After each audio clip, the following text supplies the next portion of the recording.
just finished doing major renovations on the aquariums in my fish room. Week by week I want to give you guys an update on each aquarium, and today we're going to take a look at this 125 gallon tank. With this video I want to try something different. Right before I started recording I went in and I collected me some worms. I have a couple of tin worms. The fish in this tank is a predatory fish, but he's only about 6 inches. I'm going to feed this fish a worm, and every worm that this fish is able to eat, I'm going to answer a question about this aquarium. And we're going to see how far we could go with this 6-inch fish. Alright, so let's get this started. So the tank is pretty quiet. The fish that are in here don't expect anything. Let's go ahead and just toss in a worm. This is the first worm. It's coming in. It's sinking. It's sinking and it is gone. So what is in this aquarium? Look at this guy. So this is a 125 gallon aquarium and there's not a lot of fish in here. So we have this one fish right here who is about 6 going on 7 inches, and we also have some bristlenose plecos. You can see one crawling underneath that piece of wood, and then we have like 2 more scattered abroad, and we have a bunch of these Malaysian trumpet snails. Focus, and that's it. Okay, here we go, second round. We toss that bad boy in there. And what type of fish just grabbed that worm? What type of fish is this? This is Indominus. He's a hybrid cichlid. He's a mix between a jaguar cichlid and a dovii. And if you're unfamiliar with those fish, a jaguar cichlid is this guy. This is a pure breed jaguar cichlid. And a dovii cichlid is this right here. So his mother was a dovii, so his mother looked just like that because that is a female. And his father was a jaguar, so his father looked just like that. And together when these two fish mix, you get something like this. Now one of the cool things about a fish like this, I guess it's kind of cool and kind of scary, is that I don't know how this fish is going to look as an adult. So take a good look at him. He's pretty dark in color, has a lot of spots, and you see the way he looks. I have 2 of these fish. I have him and then I have his sister up here. His sister is right here, and look at her. So definitely a big difference. Now with this fish, even though it's a hybrid, it still mimics the same behavior as the non-hybrids, like the females looking a little bit different than males. So the females are going to look different than males, but I want you guys to really quickly go check out Mandatory Monsters. He's another fish keeper. He has a fish room very similar to mine. He even has a plywood aquarium just like me. He has a few more tanks than me, but same deals. And he has some jaguar dovies as well, and his has blue. And that's the cool thing about these fish. I'm not sure how they're going to look as adults. I'm hoping that mines get blue, hoping that mines get some nice color, but that's one of the cool things. And like I said, the weird things about this fish, I'm not sure how it's going to turn out. It could turn out looking like a jaguar, it could turn out looking more so like a dovii, it could look completely different than both of those fish. I don't even know. Okay, so round 3.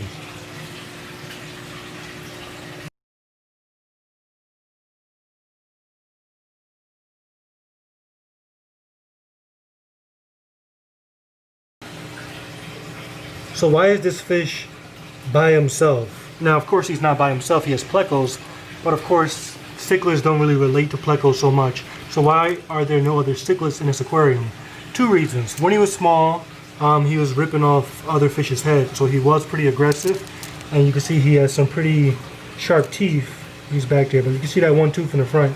So he's a dangerous fish. If he gets into a fight with another fish, he could definitely destroy it. So that's one of the reasons why he's by himself. Another reason is because I'm just trying to build a relationship with this fish. For those of you who keep cichlids, you know that if you keep a cichlid in a tank where it's the only fish in the aquarium, it builds a relationship with me, the fish keeper. In this aquarium, because I have a community, these fish will only go so far when it comes to relating with me. This guy can get very close to me as far as even trying to include me in a part of the hierarchy. So I see it as there are different stages. The first stage, when you keep a fish by itself, is very shy and timid. The next stage, the fish associates you with food. I think that's the case with this guy. He just came out of his shyness and he associates me with food. After that, the fish gets very comfortable with you to the point where you're doing water changes. He's all around your hand, always looking for food. And then the final stage is just pure aggression, where he thinks you're a part of the hierarchy and he's going to try to dominate you.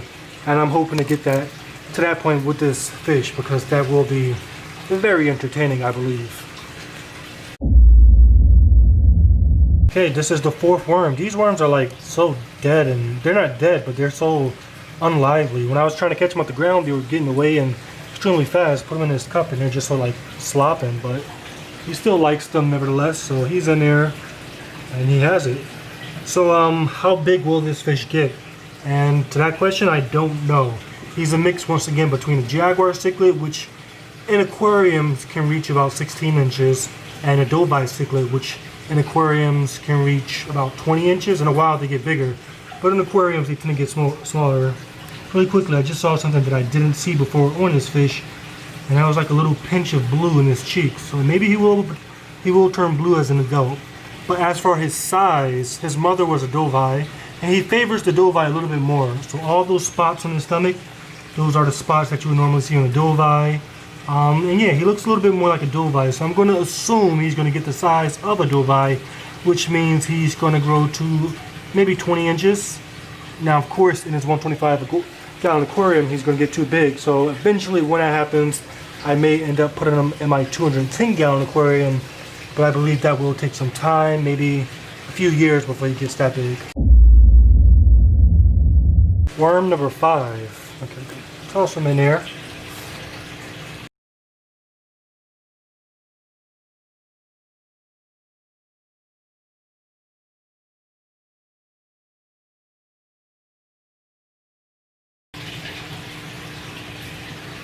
So what does Indominus eat? So with this fish, I try to give him, oh, look at the blues I was talking about, the blues in the cheeks, right under their eyes. But yeah, with this fish, I try to give him a nice mix of food, just trying to figure out what works the best. As a stable diet, he eats Sakari jumbo carnivore sticks. These fish, they absolutely love that stuff. But like I said, I try to mix it up, so I feed him freeze-dried krilled a lot. He loves that. Of course, he loves the worms. This guy will eat any fish small enough to fit into his mouth, with the exception of his tank mates. Look at the blues. This is my first time seeing those blues. That's pretty awesome. Yeah, this guy pretty much eats whatever I give him. He's raw shrimp, raw fish, and he's pretty much a pig and will eat anything. And I just try to feed him a lot of protein. Just get him nice and big, nice and thick, and nice and healthy. You can see he's pretty thick, he's pretty big. The last video I made of him, he was like, I'd say 3.5 to 4 inches in a 55-gallon aquarium. He's been in this tank for about a month, and he's twice that size. So definitely growing nicely because of his nice diet. Okay, we have a 6th worm. Put him in there, and he has it. Look at that. So yeah, what about his tank mates? Why does he not eat his tank mates? So, like I said, he's in this aquarium with plecos, and if you're familiar with plecos, they have a very rugged body. Now, if you follow me on Instagram, one time he did catch a pleco, and the thing is, he ate it, but he had a hard time eating it. The pleco has sharp fins, and I think it may have scratched up the inside of his mouth, and since then he's never done it again. So we have one pleco in that rock over there. I think that one is a male because it's growing at a decent rate, about 2 inches, and that guy is swimming all around home with no problems. And we have 2 other plecos over there, and he leaves them alone. And I think it's because one time he did try to eat a pleco, and it went sour because the plecos have that natural defense, and he's not going to eat any plecos again. When it comes to other tank mates, I tried like smaller cichlids, like convicts. Remember when I first put this guy in an aquarium, he's in a tank full of convicts, and eventually he ate every single one of them. When he got into this 125, I also had some convicts that I tried to put in here with him. For a few weeks they were okay, and then they just disappeared. So any other fish that could fit into his mouth that won't harm him, he will eat.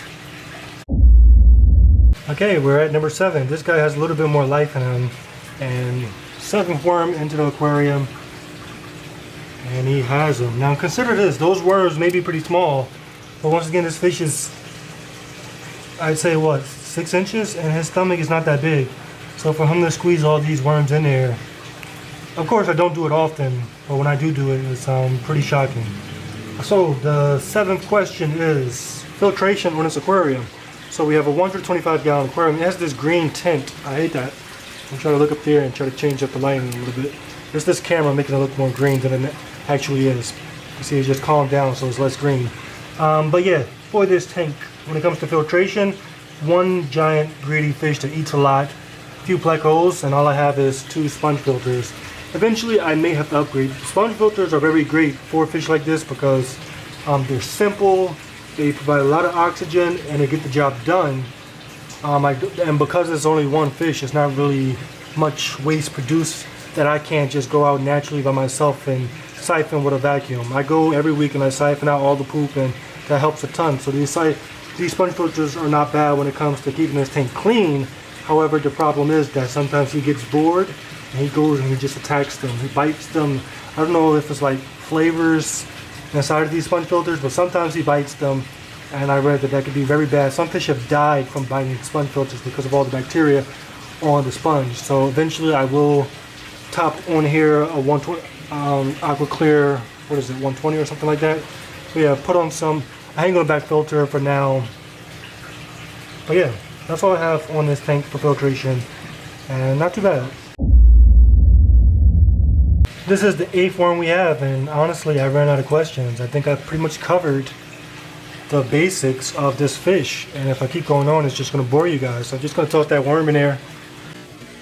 No questions asked. Look at that. He's a beast. Oh, look, that's how you know he's getting full. And I think I'm going to stop right now. He's at the 8th worm, and he's having a hard time keeping it down. It's not because the worm is nasty or anything, it's just because he's gut busted. And I'm probably not going to feed him today or tomorrow because of this. But look at him. He's a beast. Little blues on the cheeks. The red eyes. The tooth. He's trying to get it down there. He wants it down there so badly. Sometimes I used to feed pellets and worms. Like I would feed like 3 pellets. Normally he eats 6 to 7 pellets. So I would feed just half the dose, so 3 pellets and like a worm. And to make sure he get the worms down, I feed the pellets first, and he would split the pellets out and then get that worm down there. So he's going to do what he can to get this worm down here. And I have a few more worms in here. I thought it was 10, but I think they started to break up, so I have like 4 more. Instead of stuffing this guy, he will eat every single one of them, but I'm not going to stuff him. I'm going to answer some questions about some of my other fish. Okay, so this is the 880 gallon aquarium, and there's a difference. You probably can notice it. 1, the Oscar is not looking too good, and 2, we have that guy added. So really quickly, let me just put this in here. These guys are so big, they really don't even pay attention to these worms. He's in there, and the bass got it. But yeah, I decided to add the red devil, and it turns out the way I expected. This guy was in a pond, and he was doing all right. He was hiding a lot, so he wasn't like happy in there, but he wasn't killing fish, and I was happy with that. But you know, the temperatures are starting to drop. We had like nighttime temperatures in the 60s, and that can be a little bit uncomfortable for these tropical fish, so I decided let me bring them in here. This is pretty much the only option I have right now for this red devil in this aquarium. If I put him in that tank, he's going to kill my 7. So I put him in this aquarium.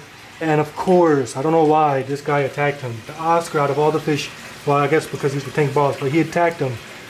Keep in mind, I tried this a month ago without telling you guys. When I first built the tank, I put the red devil in here. He was one of the first fish to be put into this aquarium, and he almost killed the Oscar. So I waited, and I tried again. The Oscar attacked him. I don't know why the Oscar didn't learn his lesson. The Oscar was the only fish to attack him, and because of that, now that the red devil is officially tank boss, he feels as if the Oscar is his only threat. So out of all these fish, he's only attacking the Oscar. And look at it.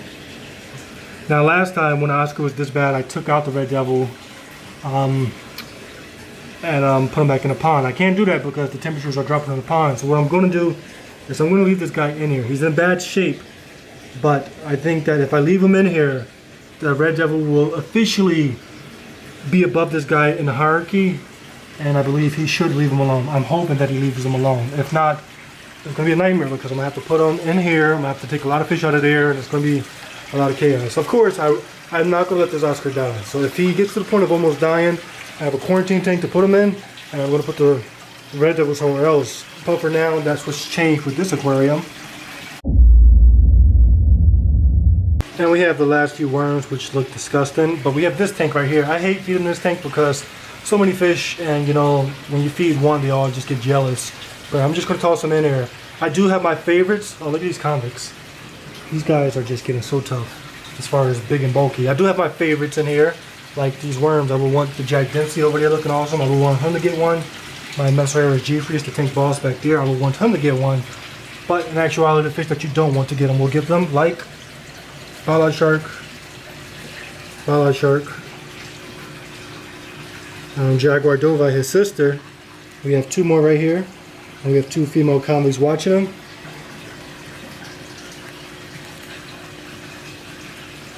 They don't know what's going on. They don't notice. Oh, look, female convict. I guess it's good for her because if she breeds, the breeding takes a lot out of him. We have one more. Oh, silver dollar, really? These guys are herbivores. But he has it. He shared it with his friend. But what has changed with this aquarium, and it's pretty obvious. Just like I put the red devil out the pond, I pulled these guys out the pond. Look at how fat they are. They didn't get much longer, they didn't get much taller. Well, they did get a little bit taller, but the main significance is that they got fat. And that's what is in the pond. They grazed on algae all day, and you see the benefits. Now at first I was afraid because I thought that they were going to make this tank just look super overstocked. While I do feel it's overstocked, I do believe it's not that bad. So I do have a couple of months to figure out what I'm going to do with this aquarium as far as what fish I'm going to keep and what fish I'm not going to keep. But yeah, I pulled those guys out of the pond, and they actually look really good in this tank. And I was thinking that the Bala Sharks were like my best option for a school of fish in this tank. But now I'm starting to look at these guys. Look at the red tail, look at the red on the driftwood. It just brings everything together. So yeah, definitely pretty cool having these guys in the tank. Not as bad as I expected. In my next video, which should be released Friday, I'll give you guys a look at me catching these fish, which of course was a nightmare, catching them out the pond. And you'll have some explanation as to why this dog is so obsessed with these fish. I mean, he's going crazy for fish. And in that video, you get a sneak peek of why he's so fascinated. But yeah, everyone, that's what's going on today. There was some shakiness in this video. I had my tripod and I wasn't liking it. I'm gonna give you a gimbal eventually to end the shakiness of my videos. I know that's one of the biggest upsets with these videos. But yeah, we're taking it one step at a time, one effort at a time to make these videos a little bit better. But I thank you for being patient. I thank you for taking the time to watch this video. Check out that the male Jaguar. I think these two are really starting to pair up. And it's because of the red devil. But yeah, a lot of stuff going on. As always, if you want more, make sure you subscribe. Thank everybody who has subscribed already. If you like this video, make sure you hit the thumbs up. And I'll catch you guys on the next one.